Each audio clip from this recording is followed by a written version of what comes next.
Hello అండి. ఆంధ్రాలో అన్నవరం సత్యనారాయణ స్వామి ప్రసాదం అంటే తెలియని వాళ్ళు ఉండరు. చాలా ఫేమస్ కదండి. కొన్ని టిప్స్ అండ్ మెజర్మెంట్స్ని ఫాలో అయితే మనం కూడా ఇంట్లోనే ఈజీగా ఈ ప్రసాదాన్ని తయారు చేయొచ్చు.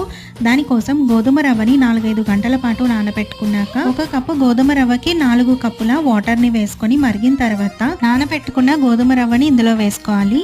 వాటర్ అంతా ఇంకిపోయి గోధుమ రవ్వ ఉడికిన తర్వాత ఇందులో 1 కప్పు షుగర్, 1 కప్పు బెల్లాన్ని వేసుకొని బెల్లం షుగర్ బాగా కరిగేంత వరకు మిక్స్ చేసుకోవాలి. ఈలోగా స్టవ్ పైన చిన్న పాన్ పెట్టుకొని 2 స్పూన్ల నెయ్యి వేసుకోండి. నెయ్యి కరిగిన తర్వాత కొన్ని క్యాష్యూస్ ని, కిస్మిస్ ని దోరగా ఫ్రై చేసుకొని పాకం చిక్కబడి 1 స్ట్రింగ్ కన్సిస్టెన్సీ వచ్చిన తర్వాత ఫ్రై చేసుకున్న డ్రై ఫ్రూట్స్ ని 2 స్పూన్ల నెయ్యిని వేసి నెయ్యి అంతా ప్రసాదంలో ఇంకిపోయేంతగా మిక్స్ చేసుకోవాలి. అలానే ఫైనల్ గా 1 స్పూన్ ఇలాచీ పౌడర్ ని కూడా వేసేసి మొత్తంగా మిక్స్ చేసేసుకుంటే పర్ఫెక్ట్ గా అన్నవరం సత్యనారాయణ స్వామి ప్రసాదం రెడీ అయిపోతుంది. వచ్చే పండుగలకి తప్పకుండా ట్రై చేయండి. బాయ్.